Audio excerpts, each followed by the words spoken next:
Hola, ¿cómo están? Muy buenas noches. Bienvenidas, bienvenidos a CNN Prime en la pantalla de CNN Chile. Mi nombre es José Miguel Mardones.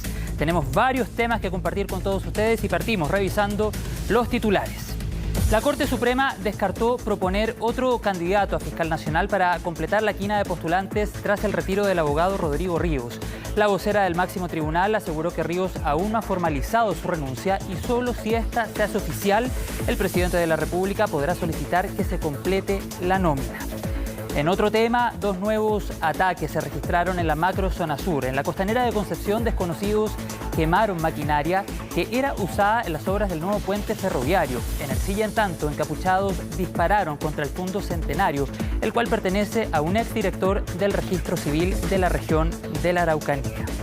Por 40 votos a favor y ninguno en contra, la Sala del Senado aprobó el proyecto que extiende el postnatal de emergencia. De esta manera, el permiso se prorrogará hasta el 31 de diciembre de este año. Preocupación internacional genera la caída de 2 misiles presuntamente rusos en Polonia. El incidente dejó 2 personas muertas y el gobierno de ese país convocó de urgencia a un Consejo de Seguridad.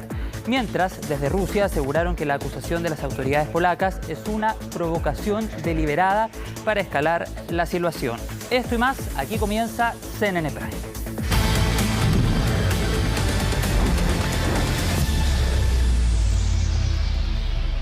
Comenzamos las noticias. Una buena noticia precisamente para el rubro de la construcción. El gobierno anunció que más de 400 empresas podrán reajustar los contratos luego del alza que han tenido los precios de los materiales de construcción. Una medida que fue valorada por los privados y cuyos detalles vemos en el siguiente informe. No se trata de un salvataje a las empresas, sino de dar continuidad y terminar las obras construidas por encargo del Estado. Esos son los lineamientos del programa de apoyo a la construcción y el empleo impulsado por el Ministerio de Obras Públicas y Hacienda. En simple, se ofrecen más recursos para 1.423 obras, producto del fuerte aumento en precios de materiales e insumos de construcción.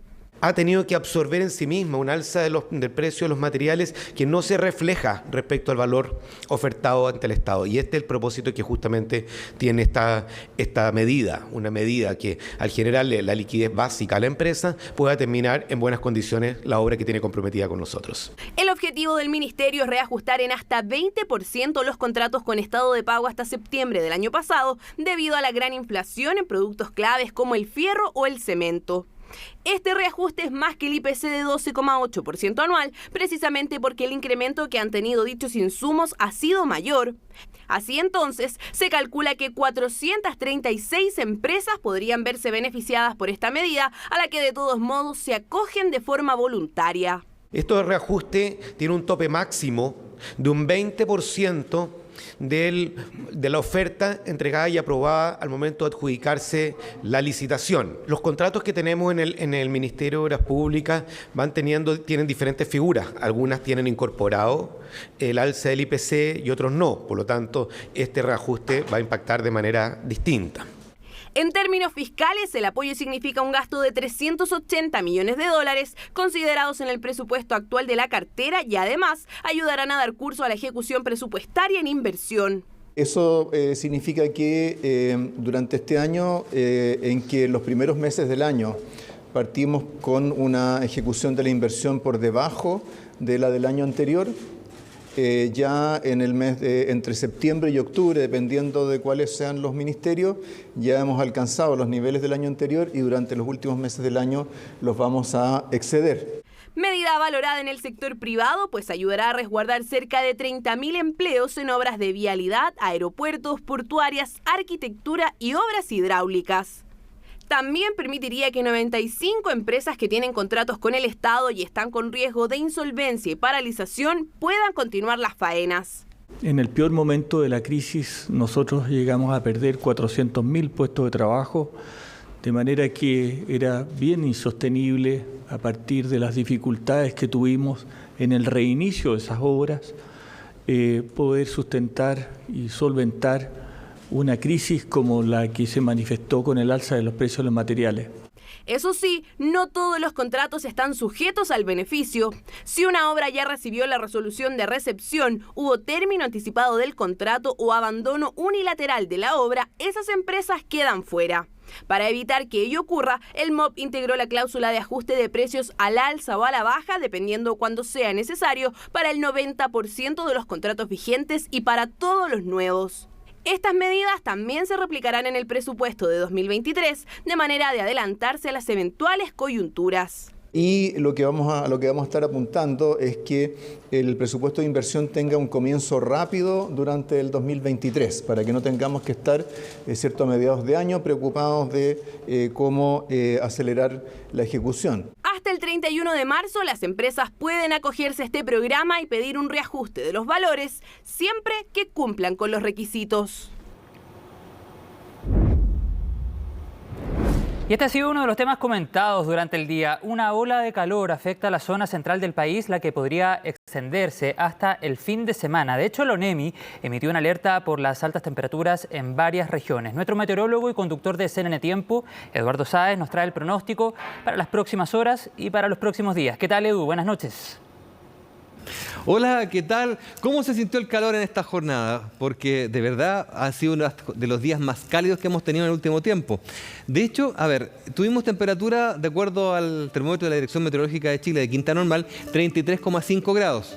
Hacia el norte, hacia Tiltil, Huechún, ese sector también estuvo por arriba de los 34, 35 grados. Y lo más alto hoy día, en el Valle de San Felipe, una estación agrometeorológica marcó 36 grados ahí en la cercanía de San Felipe. Así que en extremo del calor hoy día y por lo tanto todo esto asociado también al desarrollo de la vaguada costera, porque ya la niebla o las nubes bajas comienzan a verse en la parte norte de la costa de la región de Valparaíso. Ahora, ¿por qué se debe esto? Y vamos a ocupar un mapa, principalmente tiene que ver con el viento cálido del este, porque esta configuración o este desarrollo de la nubosidad, mientras la niebla va avanzando de norte a sur, aparece un viento montañoso y hace que los valles se vayan calentando. De hecho, esto es más o menos la termografía que tuvimos hoy día.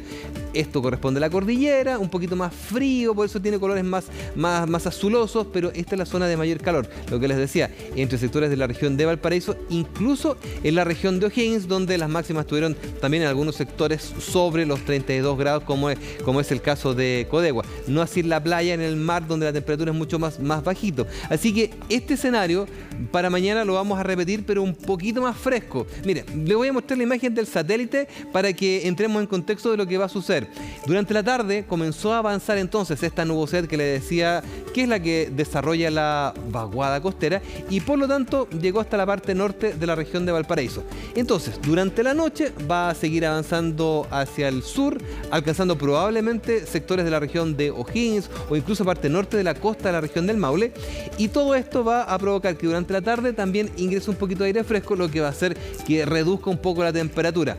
Nosotros, acá en los valles centrales, hablemos interior de la región de Coquimbo hasta la región del Maule, incluso el Ñuble, vamos a seguir con escasas nubes, cielo prácticamente despejado. Sobre todo el calor mañana se va a concentrar bordeando 30 grados entre el Maule y la región del Ñuble, ahí probablemente usted con unos 28, 27 grados. Entonces, este escenario para mañana va a reducir la temperatura respecto a lo que tuvimos hoy. De hecho, vamos a ver de inmediato el pronóstico que tenemos para el resto de la semana, porque ya mañana tendríamos entonces probablemente máxima cercana a los 31, 32 grados en el centro de la capital y el cielo que va a estar prácticamente despejado todos los próximos días. Ahora, tenemos un rebote tanto jueves como viernes que llegaríamos nuevamente a 33, 32 grados. Eso es más o menos el panorama que tendríamos casi 3 días consecutivos. Es casi como el día de la marmota, porque incluso las mínimas, como puedes ver, son bastante similares, entre 13 y 12 grados y las máximas entre 32 y 33 grados y con cielo completamente abierto.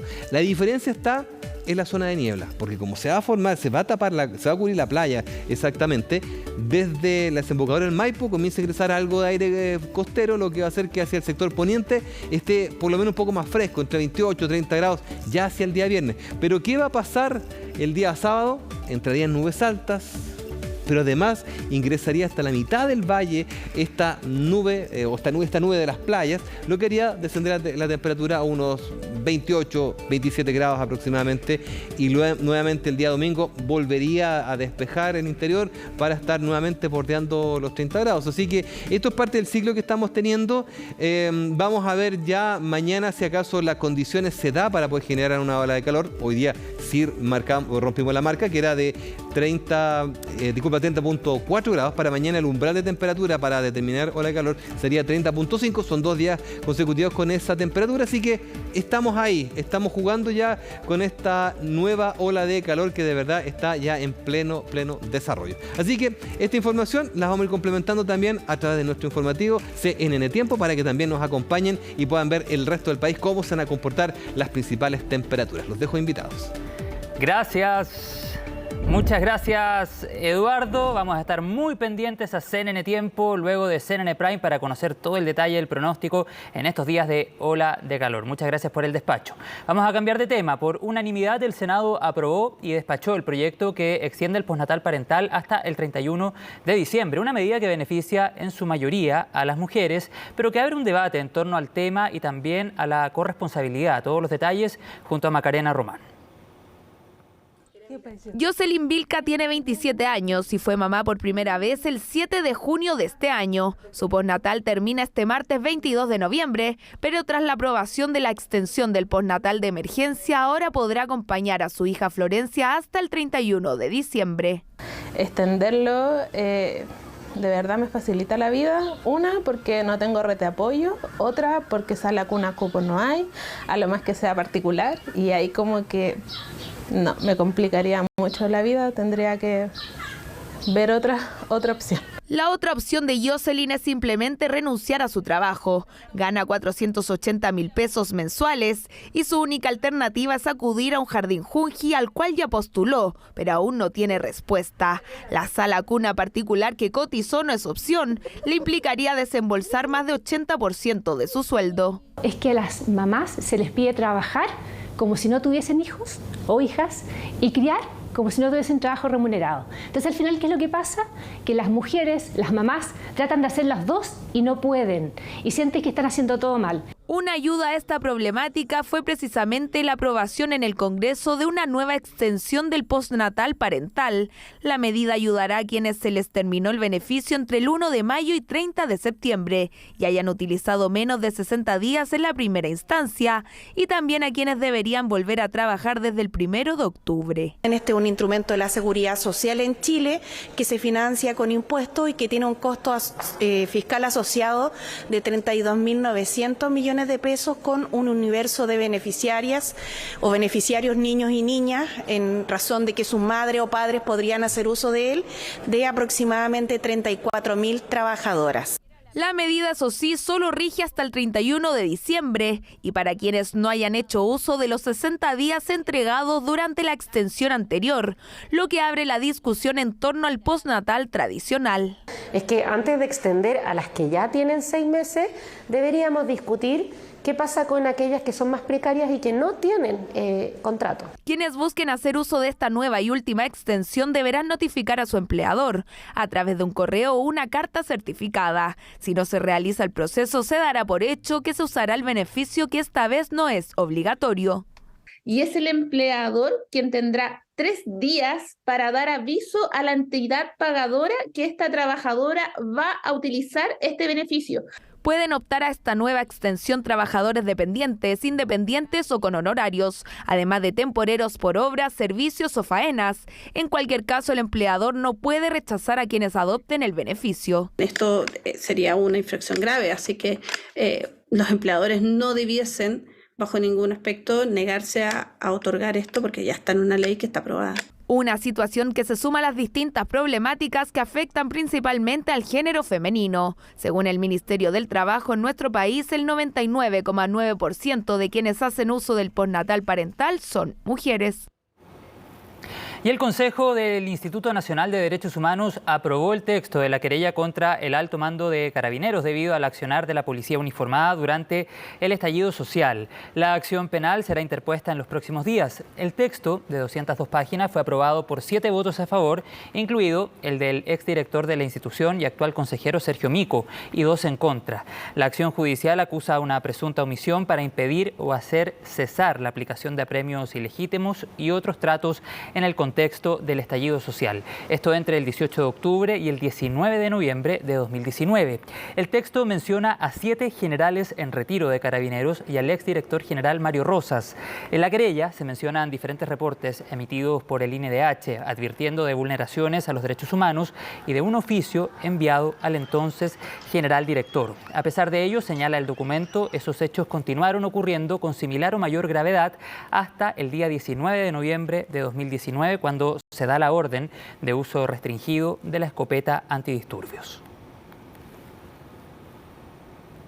Y entre los puntos que se encuentran dentro de la reforma de pensiones está el aumento del tope imponible, una medida que tendrá efectos directos para los trabajadores y también para los empleadores. ¿En qué consiste y qué se busca con su incremento? Lo vemos en el informe de Belén Saldías. Son más de 400 páginas que incluye el proyecto de reforma a las pensiones presentado por el Ejecutivo a los parlamentarios y que continúa su discusión. Se abordan varios puntos, entre ellos uno clave, el aumento del tope imponible que existe actualmente en el sistema de previsión. El aumento del tope imponible es para que las personas puedan aportar más a sus fondos de pensión y puedan aportar más a la seguridad social en relación a las remuneraciones que efectivamente ganan. Lo que se propone es nivelar el tope imponible para pensiones y otras materias de seguridad social con el tope imponible para el seguro de cesantía. Tal y como lo señala el ministro Marcel, lo que se propone en esta reforma es igualar los dos topes imponibles que existen actualmente, el que tiene que ver directamente con las pensiones, que al día de hoy se encuentra en 81,6 UF, esto quiere decir un poco más de 2,8 millones de pesos, con el del seguro de cesantía que se encuentra en 122,6 UF, o sea, aproximadamente 4,2 millones de pesos. ¿Pero en qué consiste el tope imponible y por qué es tan relevante? El tope imponible es una referencia que suelen establecer los sistemas de previsión, no solamente en Chile, sino que en el mundo, con el objeto de establecer algunos límites al monto de beneficios. Un aumento del casi 50% que se propone con la finalidad de que se pueda ahorrar más sistemáticamente, sobre todo quienes tienen rentas más altas y también de quienes sufren fluctuaciones en estas a lo largo de su vida laboral. Al haber un tope imponible muy bajo, la posibilidad de generar ahorros que generen una alta tasa de reemplazo se ve limitada para trabajadores y trabajadoras que se pueden encontrar en alguna de estas dos situaciones. Por lo tanto, es parte del fortalecimiento del sistema y particularmente del pilar contributivo y el de capitalización individual. Son varios los efectos que podría traer consigo el aumento del tope imponible. Por ejemplo, para los trabajadores esto se traduciría en una baja del sueldo líquido que reciben aquellas personas que tienen salarios superiores al tope imponible actual, que es cerca de un 7,2% del total de los cotizantes. Pero como el ahorro para la jubilación se toma antes que el pago de impuestos, se podría producir una menor disminución de la esperada. Esto va a implicar una disminución del ingreso líquido, ¿cierto? Para los salarios que empiezan a estar por sobre el promedio. Se establece ahí una suerte de desincentivo. Esto podría, en el fondo, implicarme que mi empleador cotice más, pero yo, naturalmente, tener menor base para solicitar un beneficio en el futuro. Para los empleadores, en tanto, el efecto más inmediato tendrá que ver con los 6 puntos porcentuales extra de cotización, ya que si bien este aumento será gradual hasta llegar al 2029, no habrá gradualidad en el caso del tope imponible para la cotización adicional. Puede tener impactos en temas de menor contratación, porque hay que reconocer que si para las empresas es más caro, quizás van a tratar de hacer algunos ajustes, por ejemplo, incorporar más tecnología y contratar menos trabajadores. Los empleadores tendrán que hacer un mayor gasto por sus trabajadores, ya que tendrán que pagar el 6% de la remuneración más el aporte que realizan para el seguro de invalidez o olivencia, que es de cargo de los empleadores, que hoy está en el 1,54% de su sueldo, más el porcentaje que se aporta por accidentes del trabajo y la ley sana. Además, también se estima una menor recaudación fiscal por el aumento del tope imponible que existe actualmente, lo que a su vez podría conllevar a un menor pago del impuesto global complementario por parte de todos aquellos trabajadores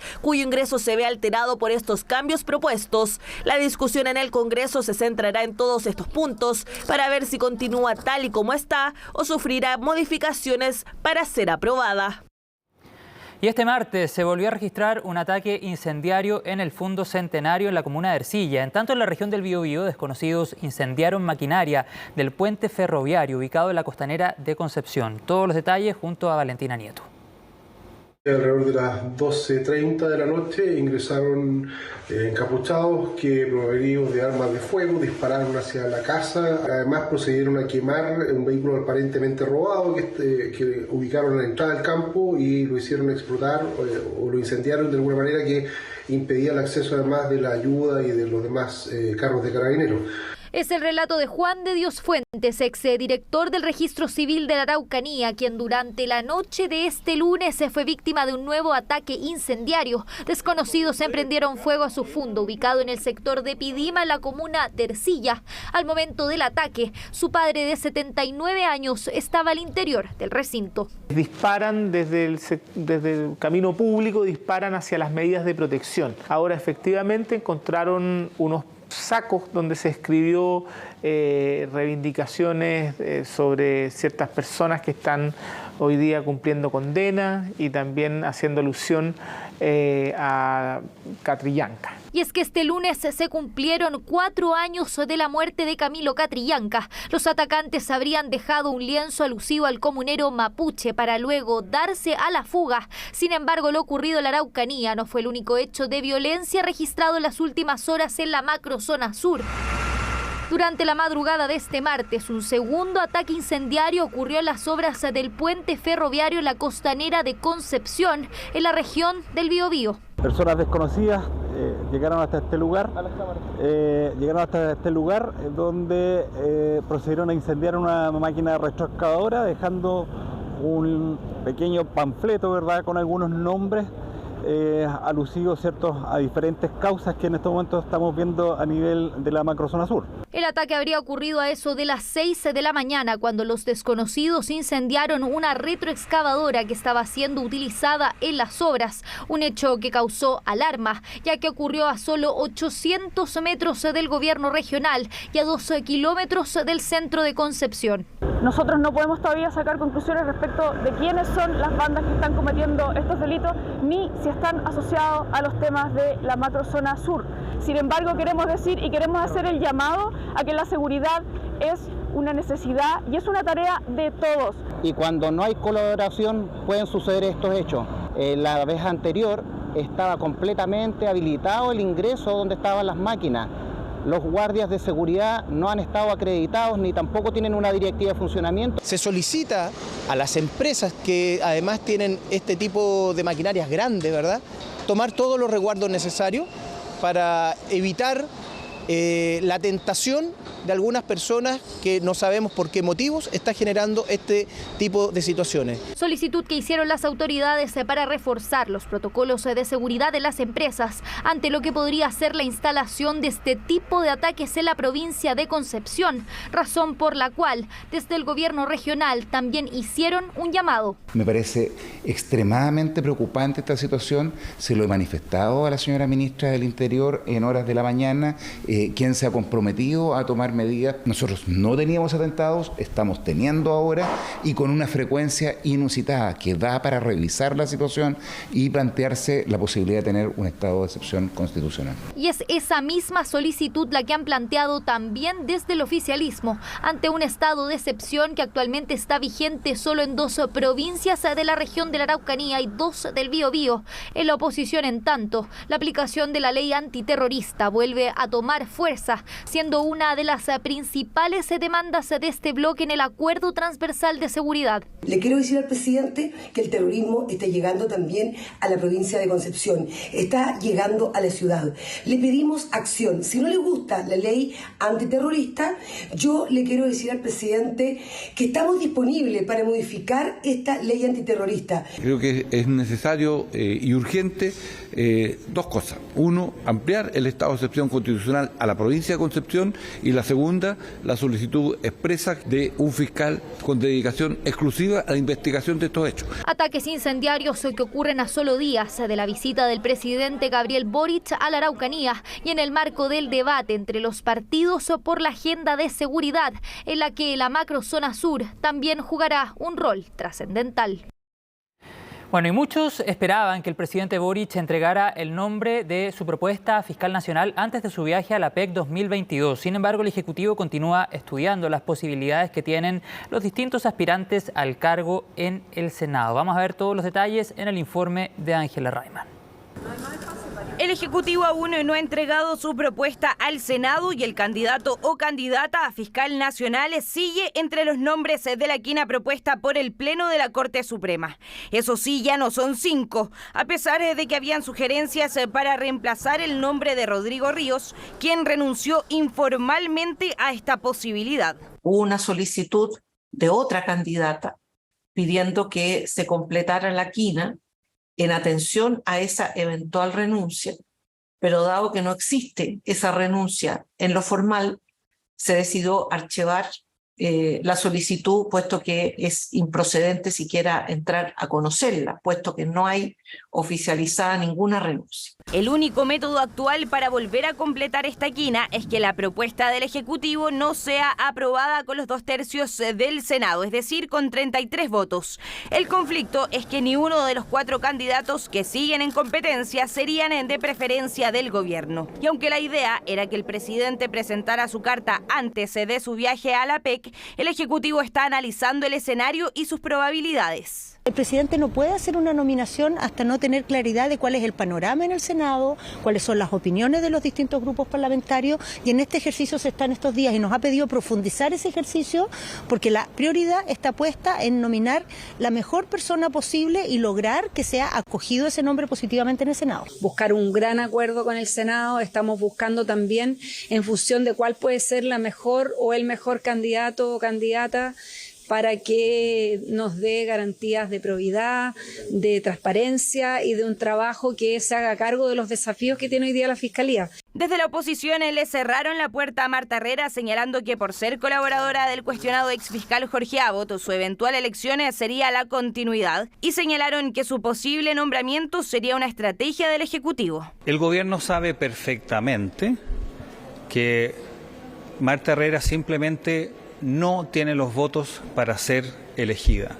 Y que el gobierno elija, el presidente elija como corresponde, uno de los candidatos que hoy día están en carrera, pero que tenga alguna posibilidad de ser aprobado y no hacer una movida como la que están pensando de nominar a alguien que saben que van a ser rechazados con la esperanza de que la Corte Suprema simplemente cambie la quina, ojalá incorporando una persona cercana al Frente Amplio. Imponer una persona que no cuenta con los votos, eso es someterla a una humillación. El oficialismo respaldó la trayectoria de la candidata e insistieron que la carta elegida por el presidente, sea cual sea, será aprobada por el sector. Yo no podría catalogar a Marta Herrera como continuidad no doubt, y yo espero que ella luzca por sus méritos propios en su currículum, en sus opiniones públicas. Mi candidato es el que vaya a nominar el presidente de la República. Yo confío en que el criterio por el cual el presidente de la República elija a un postulante a fiscal nacional sea respaldado finalmente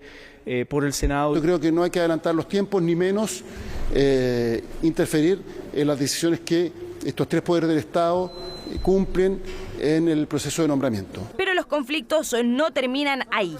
Hay también quienes han cuestionado la manera en que el Pleno de la Corte Suprema escoge a los candidatos, insinuando incluso posibilidades de lobby en la elección de José Morales y Ángel Valencia, ambas mayorías de la quina. Me genera una interrogante de qué manera pudieron ir convergiendo voluntades para que salieran 17-17. Para ser más directa, ¿le hace pensar si no hubo lobby por esos 2 candidatos? No, yo tengo un gran respeto por lo que la Corte Suprema se ha logrado reciclar y ha logrado tener una legitimidad en Chile. Pero esto a mí me llama la atención. He visto los currículos, pero no los conozco ninguno, jamás he conversado con ninguno de ellos, y se van tambaleándose, pues se empiezan a zarandear, y eso significa que la Corte Suprema no fue muy detallista a la hora de revisar la terna. De los 17 candidatos, elige uno y uno se nos cae casi de inmediato. En fin, o sea, yo creo que hay que hacer la cosa mejor. A estos cuestionamientos, desde el Poder Judicial descartaron posibilidades de acuerdos en la votación y señalaron que los cambios al mecanismo debe ser en realidad un cambio que surja del legislativo. El acta de la votación nuestra es acta pública. No hubo ninguna, entre comillas, concertación previa. Nadie dijo, oye, no, aquí lo que vamos a hacer es votar por estos y no por otros. Y nadie dijo, aquí hay un acuerdo, estos son los candidatos, estos no son.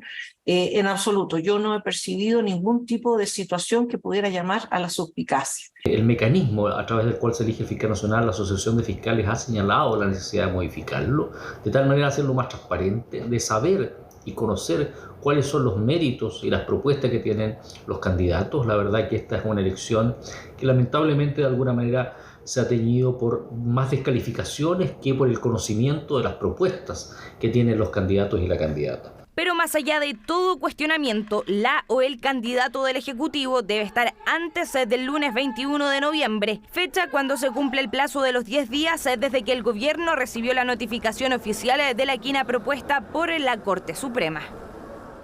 Ya lo habrán notado, las frutillas y las cerezas comienzan a tomar protagonismo en las ferias del país. Lentamente también llegan las sandías. ¿Cuáles son las proyecciones de precios para las anheladas frutas de verano? María Luisa Carrión con el informe.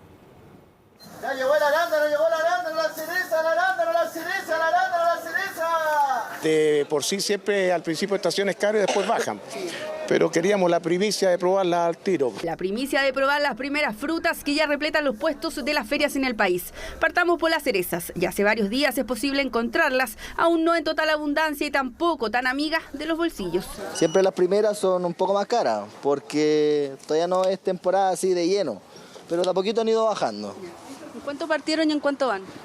Partieron como en 3.000, ahora estamos en 2.500. A 2.500 pesos el kilo en esta feria de Macul. ¿Cuáles son las proyecciones? Se estima que este año pueda haber más oferta interna, esto como efecto colateral de las lluvias y granizos del fin de semana pasado que pueden afectar la exportación. Para los productos de exportación, si está con un daño menor, la imperfección que hemos explicado otras veces, no va a exportación, pero sí al consumo interno. Desde Fede Fruta y la Asociación de Exportadores estiman que los daños fueron acotados, aunque indican que las lluvias implicarán mayores costos y manejos para evitar que la fruta se vea afectada en su condición y calidad de exportación. Esto en arándanos, cerezas y uvas. Harta frutilla estoy comiendo y yo las limpio y las doro así un poquito y me las como y las echo para enfriarse. Muy ricas están en este tiempo. Ricas y a buen precio están las frutillas en todo el país. Por ejemplo, en la última semana bajaron un 38% en su precio en la región de Valparaíso y un 31% en la metropolitana.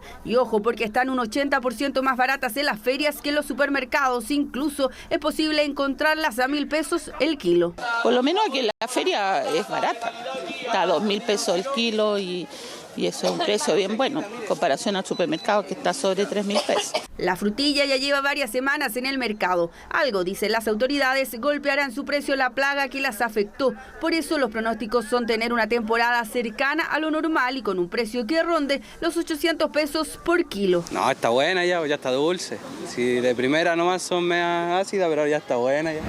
Vamos por otra de las frutas regalonas, las sandías. Las primeras no son chilenas, en su mayoría importadas y los precios tampoco tan amigables. Así está el precio de la sandía ahora, 1.500 pesos el kilo, es decir, este trozo cuesta 1.853 pesos. Y acá no hay una proyección clara, aunque tampoco catastrófica. Desde el Ministerio de Agricultura aseguran que han recibido información de poca producción en el Maule, pero de abundante en Paine. El tiempo ha venido bueno, relativamente bueno, y yo creo que vamos a tener un muy buen producto. Esperemos en noviembre, principio de diciembre, empieza a salir ya la sandía de Paine de estos sectores, así que no hagamos mucha alarde de la actual sandía, que tampoco es mala, pero yo prefiero la de Paine. La mayoría de lo que se está consumiendo y se ha consumido hacia atrás ha sido importado.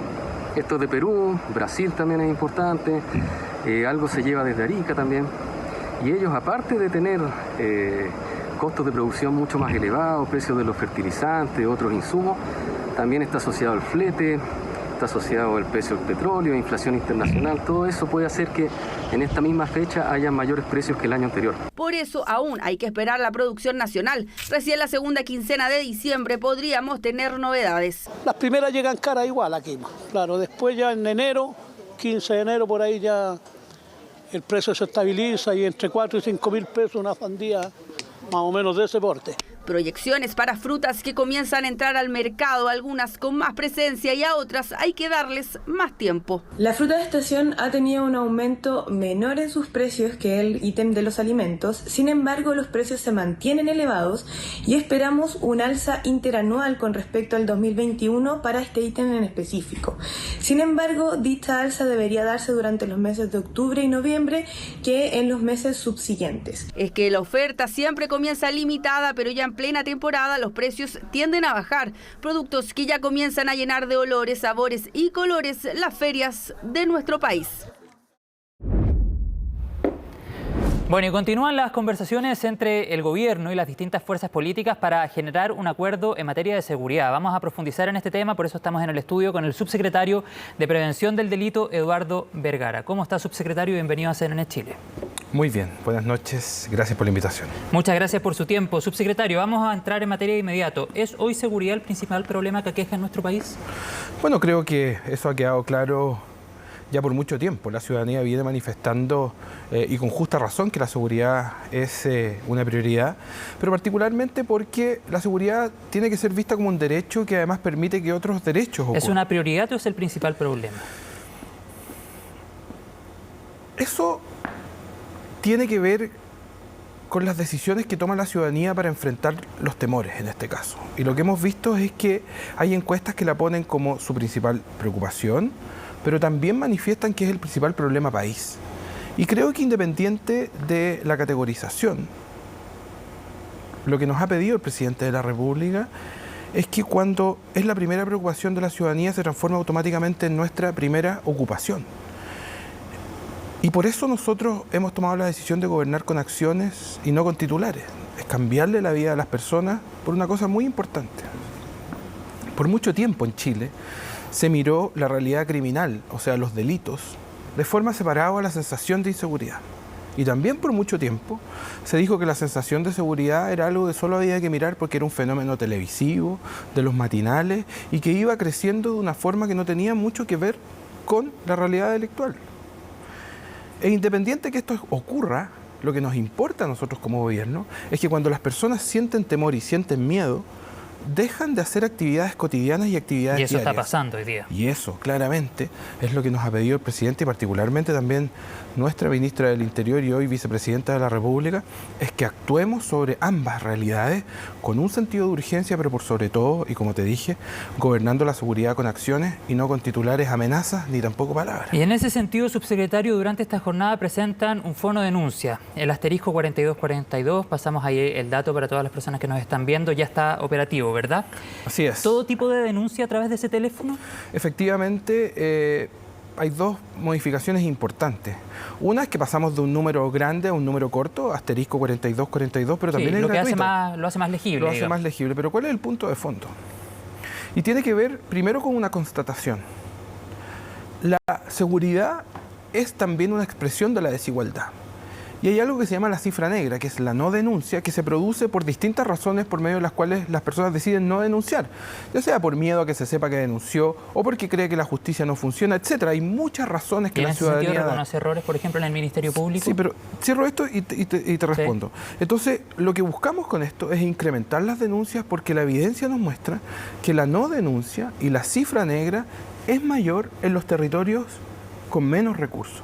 Entonces esta desigualdad se ve manifiesta cuando las policías tienen que tomar decisiones de despliegue territorial y no hay información. En otras palabras, y con esto cierro, cuando un territorio o una persona no denuncia, estamos a ciegas.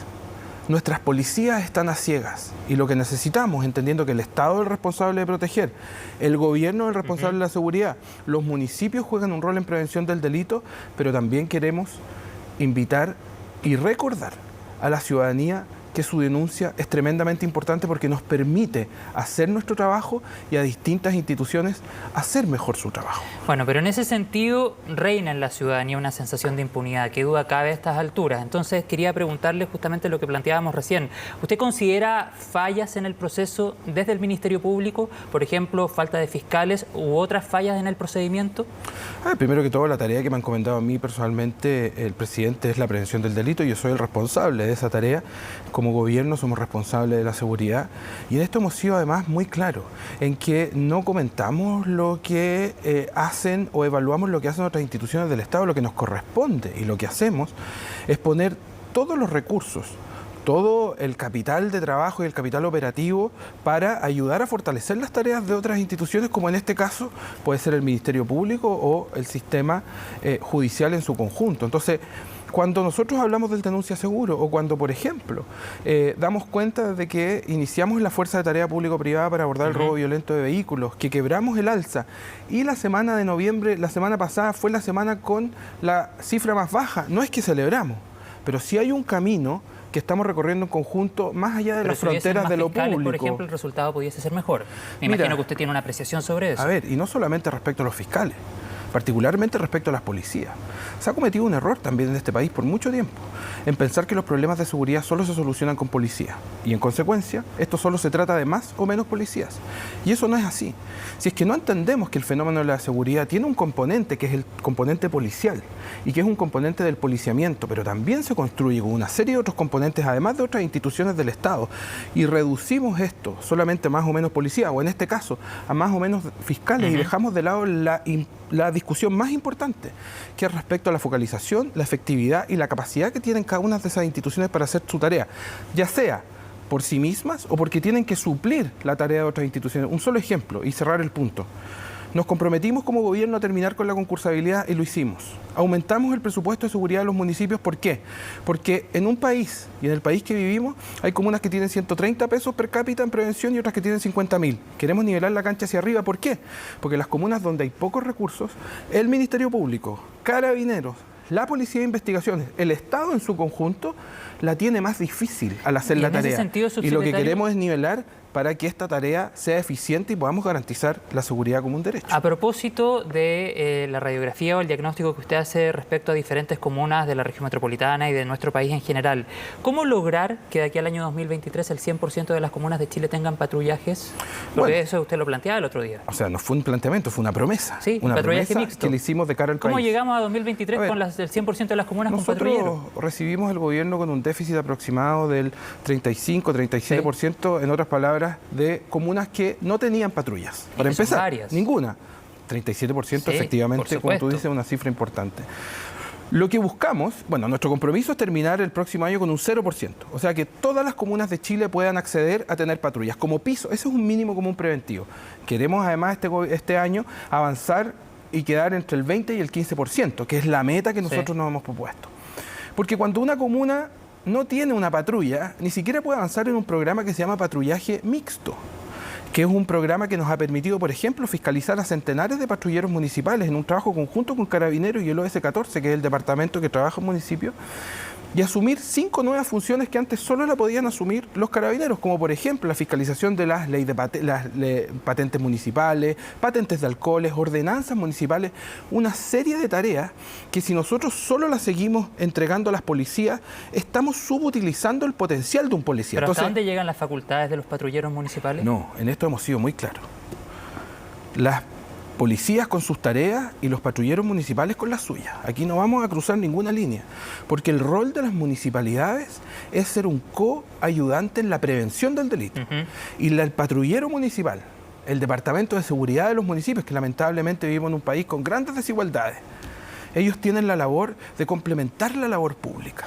Y por eso cuando ellos hacen un buen trabajo, permiten que nuestras policías hagan un buen trabajo. Pero cuando no tienen los recursos para hacer su trabajo, las policías se ven con una demanda mayor. Entonces, al final del día, hablar de seguridad en Chile tiene que ser un sinónimo de igualdad y el presidente nos ha pedido que gobernemos con acciones, entendiendo que la seguridad también tiene que ser un ejercicio, pero un garante de justicia territorial. O sea, ¿no tendría más facultades de lo que hoy día pueden tener, por ejemplo?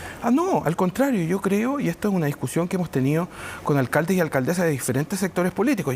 A mí me toca trabajar mucho con los alcaldes, con las asociaciones de municipios de Chile. Estuve en Osorno la semana pasada con la ministra en un consejo nacional de todos los concejales. Y creemos que se puede avanzar. Para ser súper concreto y que se entienda, si un patrullero municipal, esperemos que llegue a más comunas, como usted señalaba, es la meta para 2023, si un patrullero municipal se encuentra con un delito en flagrancia, ¿hasta ¿hasta dónde puede actuar? ¿Qué puede hacer? A ver, puede actuar hasta el límite de sus facultades, pero ¿qué es lo que permite el patrullaje mixto? Sí, que al estar con un policía al lado, porque Carabineros también ha hecho capacitaciones, por eso le pregunto, y hemos certificado. No, él puede llegar hasta el límite de la ley. Y en esto hemos sido muy claros. Si lo que queremos avanzar es que existan nuevas funciones del patrullero municipal que tal vez pueden ser o acompañadas con un policía o podemos dejarlas que las hagan las policías para que suplamos desde lo preventivo. Pero aquí hay una línea divisoria muy clara y que tiene que ver con funciones distintas. Esto no se trata de avanzar hacia policías municipales. Sí, pero entonces, para entender el punto, por ejemplo, un patrullero municipal podría en el fondo medir el tránsito, dirigir el tránsito, ese tipo de cosas. Podría.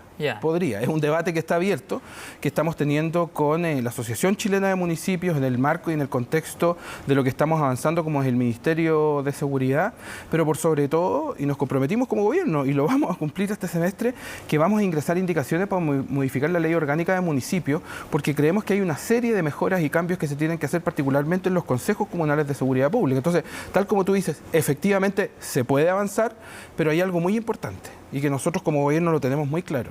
Por mucho tiempo se ha avanzado en darle nuevas facultades a los municipios, alcaldes y alcaldesas que nos están viendo, como también concejales y concejalas la saben. Y no van aparejados, es que esto es importante, y no van aparejados de presupuesto. Entonces, a un municipio que no tiene recursos, yo no le puedo exigir que ahora asuma tareas que hoy asume la policía, porque ni siquiera tiene plata para contratar a una persona en seguridad.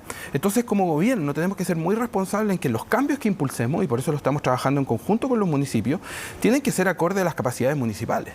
Bueno, y en ese sentido también hacer el punto que en muchas comunas de nuestro país los patrulleros municipales muchas veces llegan antes incluso que Carabineros. No me quedó claro el punto de cómo conversa esta iniciativa con el Ministerio Público. ¿En qué sentido? En el sentido, por ejemplo, que si hay un patrullero municipal dirigiendo el tránsito y de manera infragante ahí detecta a un conductor cometiendo un delito, ¿puede en el fondo esa infracción ser vinculante al sistema de justicia? A ver, es que primero tenemos que avanzar en definir si vamos a permitir que un patrullero municipal colabore en labores de tránsito. Usted me decía que podría ser una de las alternativas. Por supuesto, o sea, creo que hay hartas alternativas. De hecho, distintos municipios nos han planteado alternativas, pero te repito, con una de las primeras varas que la estamos evaluando es primero la capacidad de los municipios, porque yo no puedo decir mañana, por ejemplo, señor, usted alcalde, va a tener que asumir una tarea X, en este caso, colaborar en el control de tránsito o en colaborar en labores de tránsito en general, porque el señor alcalde o la señora alcaldesa va a decir, bueno, pero ¿cómo yo financio esa tarea? Entonces, si no nos ponemos de acuerdo primero en que donde ponemos las modificaciones legales también pongamos el presupuesto, es muy difícil avanzar y en esto tenemos que ser muy responsables. Entonces, tú me preguntas cómo conversa esto con lo que eventualmente podría ser.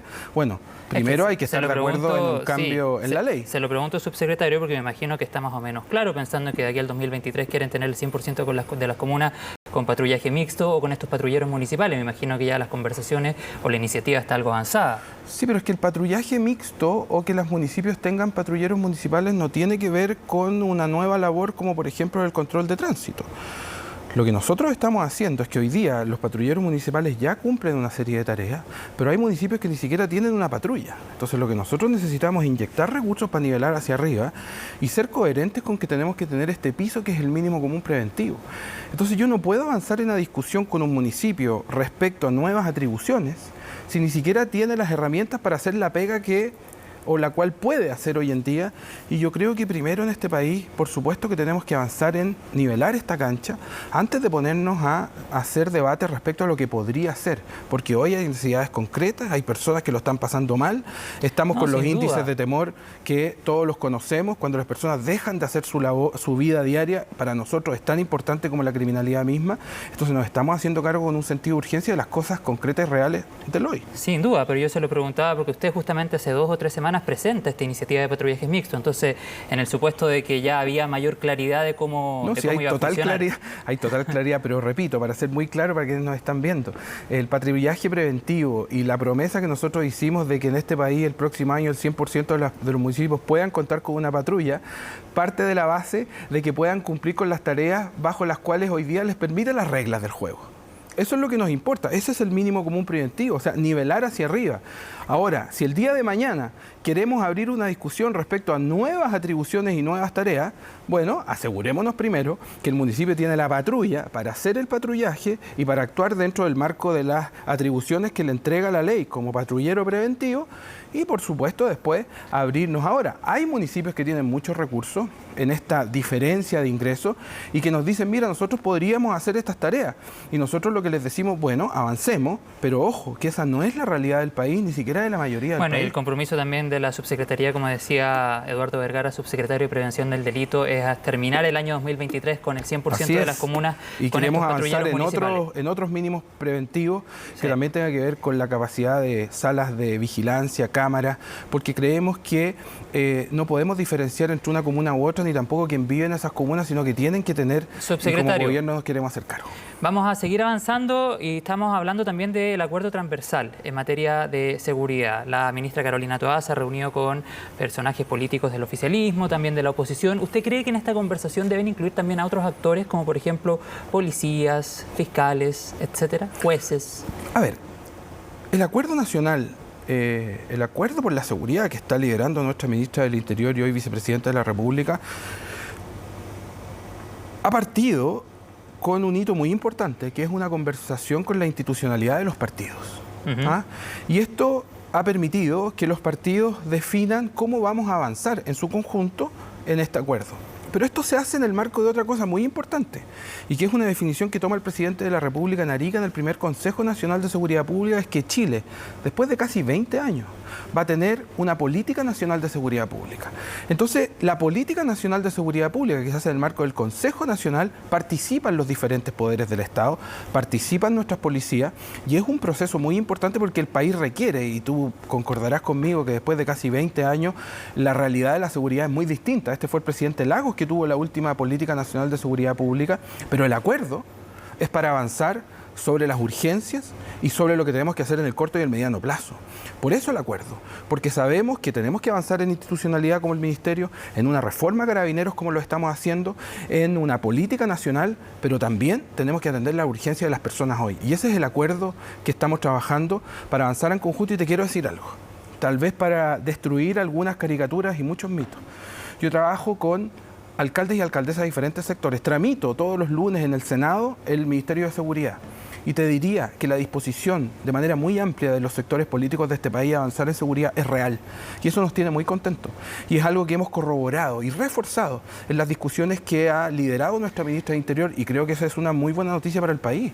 O sea, vamos a ver reuniones también de la ministra con otros estamentos o con otras instancias. Bueno, en el Consejo Nacional de Seguridad Pública ya han habido 2 consejos nacionales donde estamos conversando con diferentes instituciones del Estado y por supuesto que las van a seguir viendo. De hecho, el presidente nos pidió, porque por ley el Consejo Nacional es una vez al semestre y nos pidió que lo hiciéramos cada 3 meses. Subsecretario, en otro tema, macro zona sur, ¿cuándo podríamos tener novedades del proyecto de esta nueva modalidad de estado de excepción? Hace 3 semanas la ministra Toá decía, espero que la próxima o espero que en los próximos días podamos dar a conocer el proyecto. ¿Cuándo vamos a saber Esta más es una detalles? discusión que claramente tuvo y cobra una fuerza muy importante con la visita del presidente, una visita que fue bastante bien evaluada por diferentes actores y que para nosotros como gobierno es muy importante porque permitió dar una claridad y una certeza muy importante. Es que lo que se está haciendo en la Araucanía o en otras regiones, que algunos la catalogan como macrozona o una zona particular de este país, tiene que ver con esfuerzos que van de la mano del diálogo, muy importante, de la inversión, de las capacidades de seguridad, pero por sobre todo de la articulación de distintos actores. Y esto se ha reconocido en diferentes ámbitos. El presidente anunció una forma, una metodología en la cual se va a trabajar y creo que eso ha sido rescatado por diferentes personas. Entonces, creo que tenemos que entender que lo que está sucediendo para abordar los problemas país, que pueden ser muy diversos, pero se hace con acciones, se hace de cara a la ciudadanía y se hace convocando. ¿Cuál proyecto? El proyecto de nueva modalidad de estado de emergencia. Bueno, pero es que eso es de las definiciones que se están tomando ahora. Tú te podrás imaginar que hay una discusión legislativa, hay un ministerio que está encargado de la relación con el Congreso y no soy yo quien puede definir cuándo es esa fecha. Lo que está sucediendo en el país en torno a las materias de seguridad tiene que ver con conversaciones y acuerdos.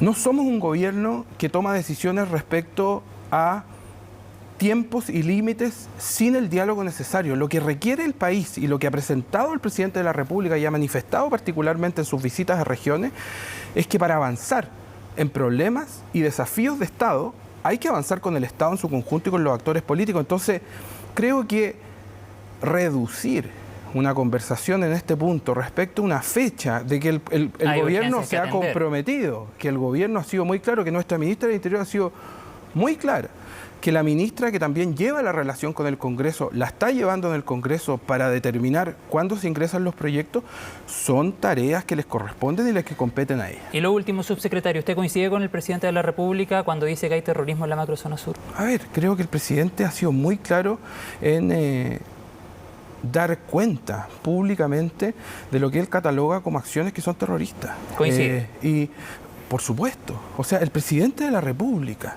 ha hecho y ha tomado acciones... Es que pareciera que esperaron que lo dijera el presidente para salir como a reconocerlo. O sea, perdóname, al menos la tarea que a mí me han encomendado es una tarea que tiene que ver con la prevención del delito y no soy yo que van a salir a dar ese tipo ni de declaraciones ni categorizaciones. Tenemos un presidente de la República que ha mostrado un liderazgo y decisiones en momentos complejos y en lugares donde el Estado tiene que estar presente. Entonces, cuando de repente uno espera y se adelanta y quiere que estas definiciones vengan de diferentes actores, pero es el presidente de la República que toma una decisión de mostrar que el trabajo conjunto y articulado en la región, con su visita, permite aunar criterios y voluntades políticas, creo que es una razón suficiente para entender cómo se está gobernando y, repito, que se está gobernando con acciones y no con titulares y palabras, que es lo que la ciudadanía hoy día requiere, pero que también demanda. Ya, y lo último, subsecretario, recordar entonces asterisco 4242, el fono denuncia. No me quedó claro, ¿es para todo tipo de delito? Bueno, ese lanzamiento que hicimos hoy día es un programa de denuncia que está muy bien evaluado, que permite que cualquier ciudadano, cualquier persona en este espacio nacional compartido llame y haga una denuncia de cualquier delito, pero ojo, no estamos hablando de flagrancia, eso es muy importante para quienes nos están escuchando. Este no es un teléfono de emergencia. Para eso están el teléfono de carabineros, bomberos, ¿no es cierto?, la policía de investigaciones. ¿Y está centralizado el teléfono conectado con otras instancias?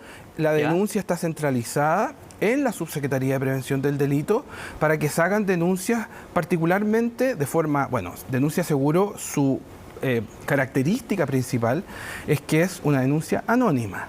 Es una denuncia que cualquier persona puede entregar la información. El 85% de las llamadas como denuncia seguro se califican como que pasan al Ministerio Público, lo que es muy alto, y eso permite que nosotros seamos los que avancemos en esta denuncia frente al Ministerio Público y se hagan las investigaciones.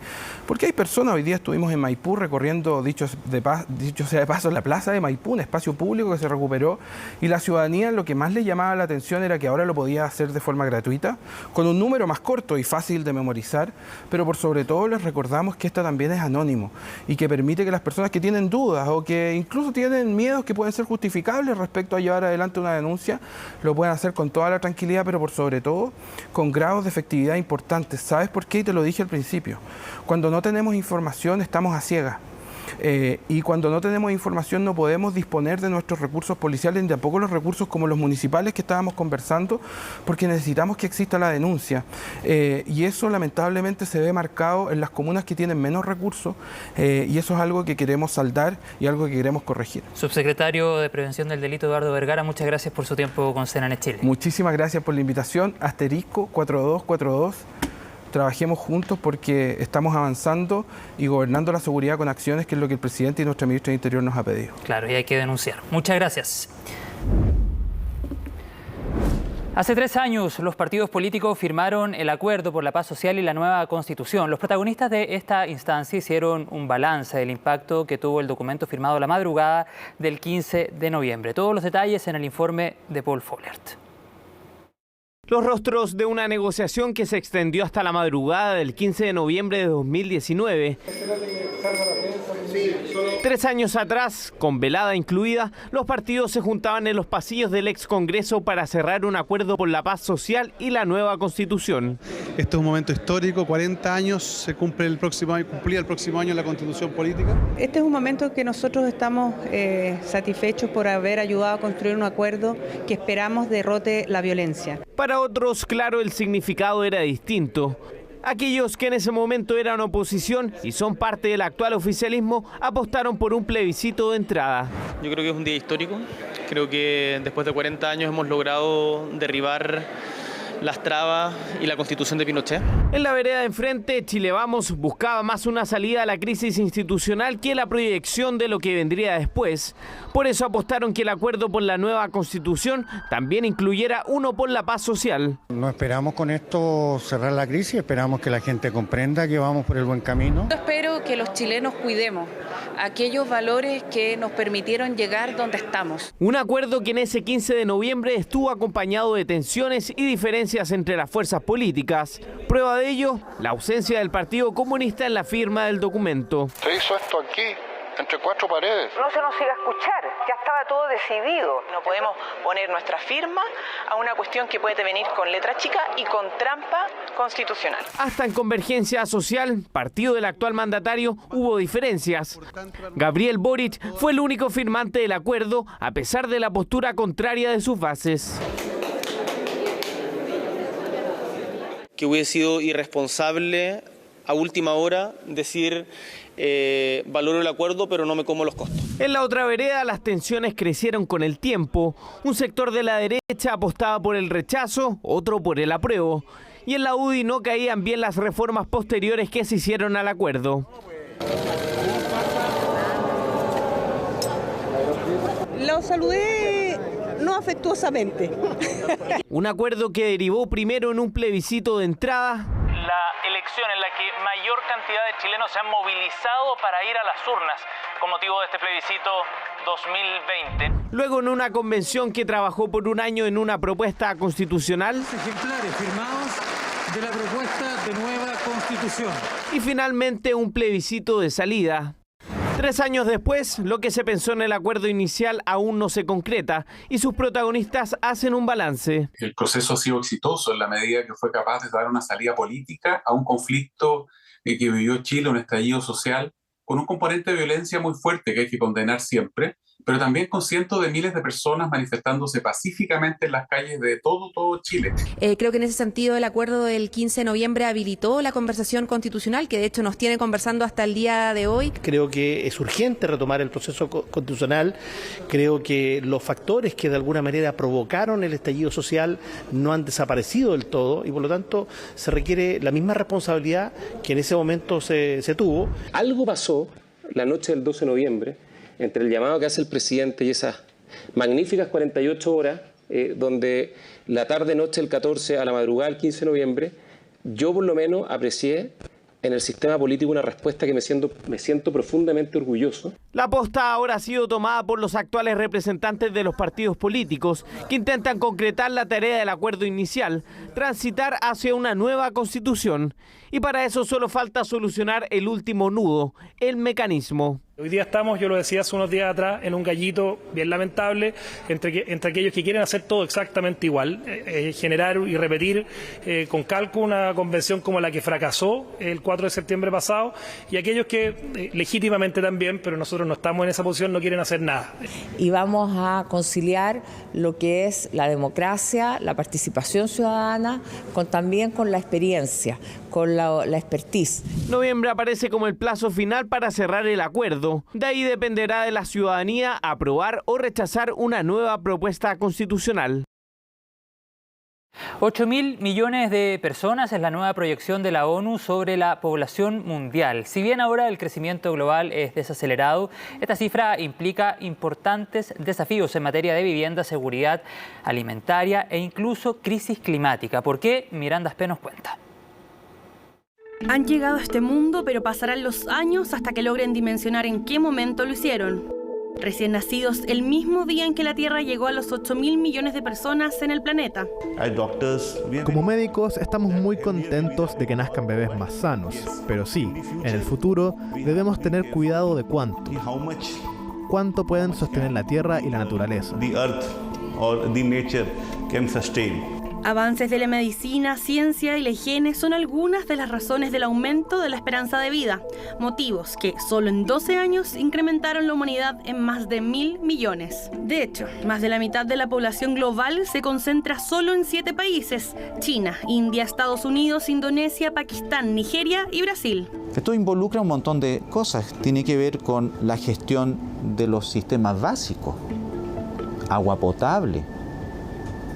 ¿Cuánto de esta población que se ha incrementado fuertemente en este último tiempo tiene acceso a situaciones mínimas y condiciones de vida?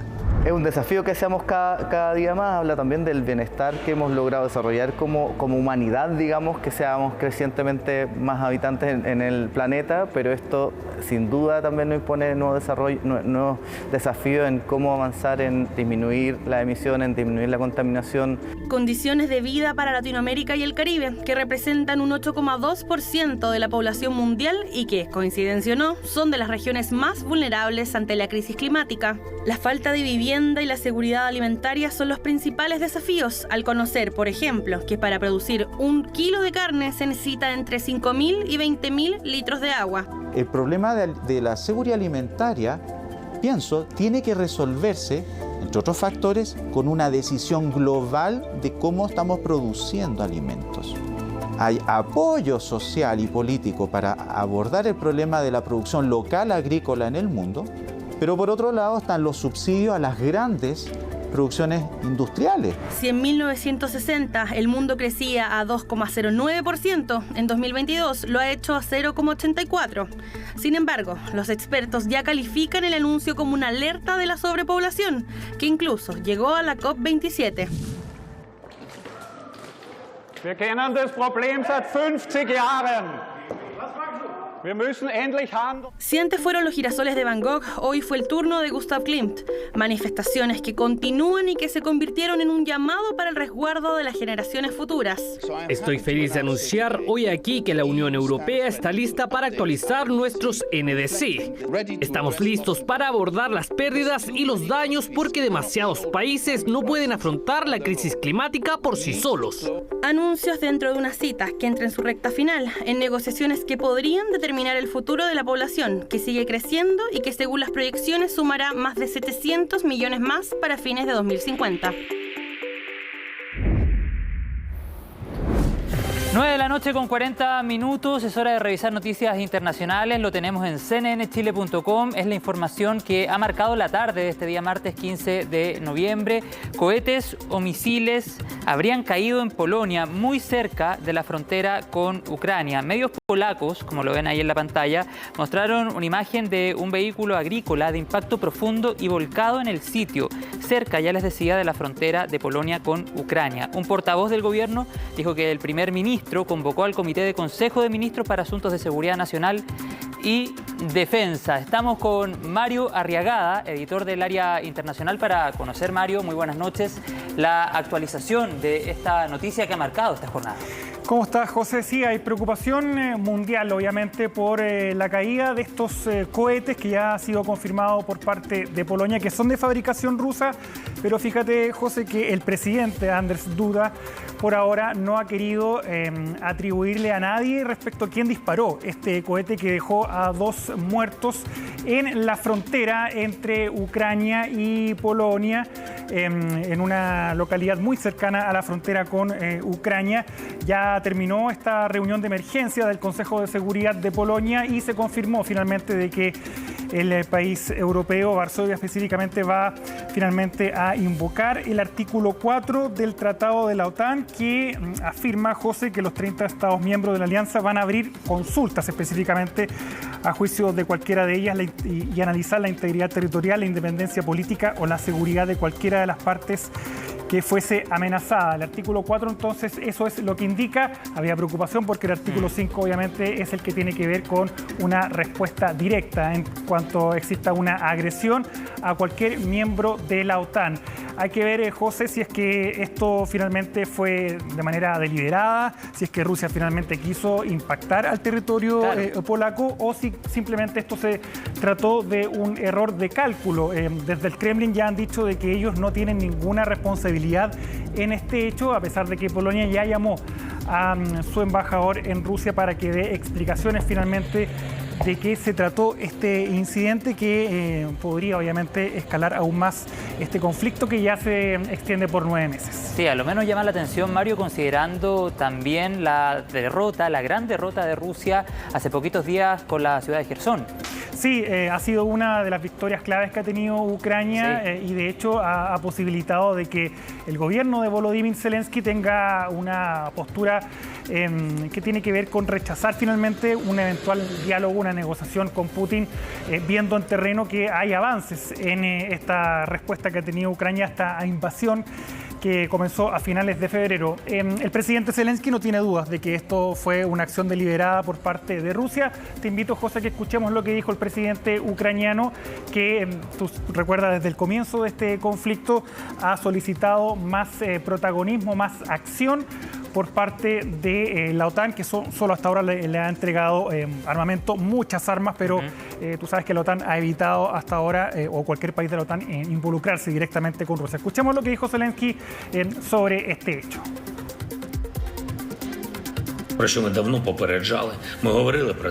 Hoy sucedió lo que veníamos advirtiendo desde hace tiempo. Hemos dicho que el terror no se limita a las fronteras de nuestro estado. Ya se está extendiendo al territorio de Moldavia y hoy los misiles rusos han alcanzado Polonia. Han impactado en el territorio de una nación amiga y han muerto personas. Por favor, acepten las condolencias de todos los hermanos ucranianos. ¿Cuántas veces ha dicho Ucrania que el Estado terrorista no se limitará a golpear nuestro país? Polonia, los países bálticos, es una cuestión de tiempo para que el terror ruso se desplace más lejos. Hay que mostrar al terrorista su lugar. Cuanto más tiempo sienta Rusia la impunidad, más amenazas creará para todos los que estén al alcance de los misiles rusos. Disparar misiles al territorio de la OTAN es un ataque ruso con misiles a la seguridad colectiva. Es una escalada significativa. Es necesario actuar. Bueno, José, vamos a ver dónde ocurrió este incidente para que te des cuenta de lo cercana que está esta localidad, que es una granja, básicamente. Son descampados y ocurrió muy cerca de la frontera. Ahí estamos viendo que es la localidad de Przeszodo. Ahí estábamos viendo, marcadito al lado de Ucrania. Por lo tanto, puede ocurrir este tipo de situaciones, sobre todo en una jornada, José, donde fueron lanzados más de 85 misiles y cohetes en distintas ciudades de Ucrania, incluida la que está más cerca de esta localidad polaca, que es Lviv o Leópolis, como también es conocida la ciudad en español. También se da, José, en un momento donde los líderes del G20 estaban discutiendo precisamente cuál va a ser finalmente la postura que se va a tomar dentro de las 20 economías más grandes del mundo. Mañana tienen que entregar una declaración y había cierto consenso de que se tenía que rechazar sí o sí esta guerra que había iniciado Putin. Por lo tanto, vamos a ver cuánto va a cambiar finalmente la declaración de mañana o el día de hoy en Indonesia respecto a lo que va a decir el G20 sobre este hecho, que todavía es muy temprano para dar cualquier tipo de juicio. De hecho, tanto Estados Unidos, la OTAN han sido bien cautelosos, José, porque esto obviamente significa que la OTAN, si es que finalmente se comprueba de que fue de manera deliberada, obliga a la OTAN finalmente a tener una respuesta más contundente contra Rusia y a involucrarse finalmente directamente a un conflicto que por ahora no se vislumbra ningún tipo de acuerdo. Así que también hay que estar muy atentos a lo que va a ocurrir en la OTAN, pero claro, fue una jornada donde cayeron muchos misiles en distintas ciudades de Ucrania, y lo que dice Ucrania, que dentro de este contexto, de este ataque masivo que lanzó Rusia en el día de hoy, uno de estos misiles finalmente cayó en territorio polaco. expertos dicen de que podría, José, incluso haber sido desviado por el escudo antimisiles que tiene Ucrania, haber sido desviado y ese misil finalmente habría caído en este territorio polaco. Y lo veíamos en el mapa, Mario, muy próximo a la frontera, pocos kilómetros separaban, ¿verdad? Sí, nada, de hecho Polonia, por la cercanía que tiene Ucrania, ha sido el principal camino para el ingreso de armas, el éxodo masivo de ucranianos ha sido precisamente Polonia. Sí. Por lo tanto, acá, mira, sinceramente yo creo que acá podría haber sido un error. No veo el contexto del escenario en que esto le favorezca a Rusia, sobre todo lo que tú decías, que ha perdido terreno, por ejemplo, en Jersón. No veo que Rusia... sabiendo también lo que implicaría. Claro, por eso es muy, muy complejo tratar de imaginar de que Rusia ataque directamente a un miembro de la OTAN. Que es lo que ha dicho el Kremlin, de que esto fue una acción deliberada, obviamente, y se da también en medio de estos contextos de falsas banderas, de que Ucrania supuestamente iba a preparar una bomba atómica para culpar a Rusia. Rusia también dice lo mismo. Por lo tanto, también hay que poner dentro de esos factores dentro del contexto que finalmente se está dando en esta situación. Así que es muy, muy, muy preocupante. Vamos a ver ya el día miércoles en Europa y también en Rusia sobre qué es lo que va a decir finalmente las autoridades polacas. La OTAN ya como te dije, ya se ha expresado respecto a este hecho, ha llamado a la cautela, que hay que tener todos los elementos, obviamente, para determinar qué es lo que ocurrió. La última vez que se invocó el artículo número 5, es decir, cuando se atacó directamente a un miembro de la OTAN, recuerda, José, fue en el 2001, después de los atentados terroristas del 11 de septiembre.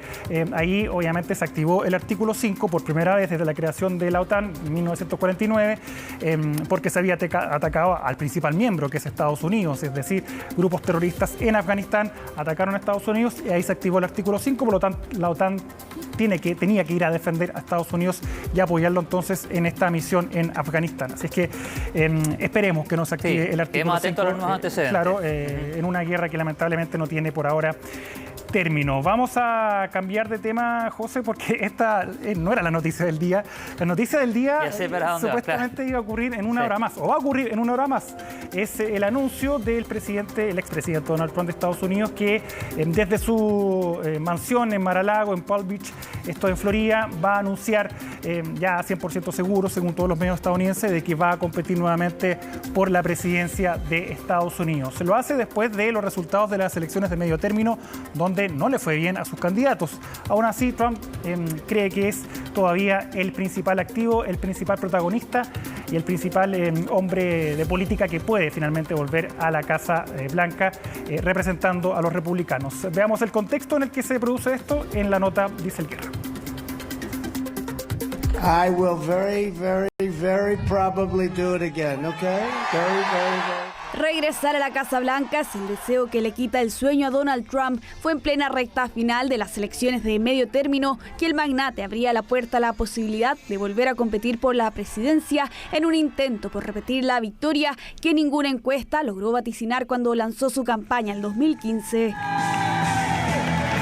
7 años después, el anuncio de una candidatura podría ocurrir este martes 15 de noviembre. Es la fecha que está marcada en el calendario del exmandatario para entregar lo que él mismo definió como un anuncio especial. Pero el fervor que alguna vez contagió a los republicanos se ha desvanecido en los últimos días, luego de los amargos resultados de los comicios. Creo que es básicamente la tercera elección consecutiva de Donald Trump que nos ha costado la carrera. Y como ya sabes, 3 strikes y estás fuera. Trump no compitió directamente en las elecciones de medio término, pero su influencia jugó un rol clave. Fueron los errores de cálculo al designar a sus candidatos lo que ahora le está pasando la cuenta. La última derrota fue en Arizona, donde su aliada perdió la opción de llegar a la gobernación. La fecha para hacer el anuncio habría desatado incomodidad al interior del equipo político de Trump, con el resultado demasiado fresco y sin saber si los republicanos ganaron en Georgia. Algunos le habrían planteado al expresidente estadounidense posponer la presentación de su campaña. Estoy contento de que el resultado de las elecciones intermedias no sea ni aquí ni allá. Así que creo que Trump no está bien posicionado para anunciar ahora una candidatura para el cargo. El último golpe que recibió el magnate provino de muy cerca de quien fue su vicepresidente por 4 años. Mike Pence rompió el silencio y se refirió al rol que tuvo Trump en el asalto al Capitolio. Pence, quien coincidentemente publica sus memorias con un título ad hoc a la Casa Blanca, suena como otra de las figuras para competir en las primarias republicanas. No se necesita coraje para infringir la ley, se necesita coraje para defender la ley. Quiero decir que las palabras del presidente fueron imprudentes. Estaba claro que decidió ser parte del problema. Aunque es el gobernador de Florida quien se está consolidando como la opción presidencial, Ron DeSantis es otro conocido de Trump. De hecho, obtuvo su voto en las últimas elecciones, pero este ex pupilo del magnate poco a poco se ha convertido en su rival. DeSantis y Pence no son los únicos que están esperando detrás de los bastidores. Una parte no menor de los republicanos tiene claro que incluso con Trump disponible, el respaldo a su figura no está garantizado. Uno de los mensajes de las elecciones es que necesitamos como partido superar al presidente Trump y pasar a una agenda que represente las voces de todos. No espero que sea el único que se postule para presidente el 2024. Apoyaré al candidato republicano, pero no sé si será él. Al presentar anticipadamente su campaña, Trump busca consolidar su nombre, uno que por ahora no convence ni siquiera al magnate de los medios Rupert Murdoch. Quedan 2 años para las elecciones, pero la carrera por la Casa Blanca ya comenzó. Comenzó a pesar de que quedan 2 años, pero tú sabes, José, que desde que se fue de la Casa Blanca, Donald Trump no se ha detenido en hacer campaña. Hasta el día de hoy sigue sin reconocer, de hecho, la derrota. Estamos viendo imágenes en vivo de lo que está ocurriendo al interior de la mansión de Donald Trump, donde va a hacer entonces este anuncio en Florida.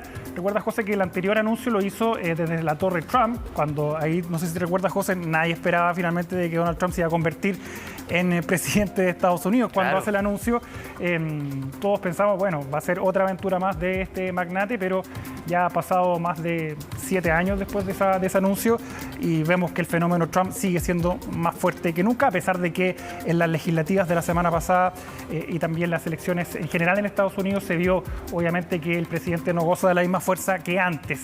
De todas formas va a ser este anuncio, son otros los candidatos también que ya han expresado su voluntad de participar por parte del Partido Republicano. Claro, Ron DeSantis ahora es como la niña bonita del Partido Republicano, porque ¿Quién resulta gobernador en Florida? Claro, la ha ido muy bien en Florida y es bien parecido a Donald Trump también, tiene un discurso bien populista, bien fuera de lo común como conocemos a Donald Trump, y por eso también ha generado mucho rastre.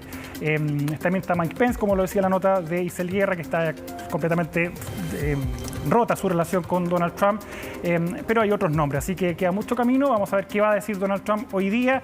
En 1 hora más, entonces, se supone que el magnate va a dar este importante anuncio. Y esta es la imagen en directo desde la mansión de Donald Trump, ¿verdad? Mar-a-Lago, ahí está. Estuvo el FBI hace poco sí, claro.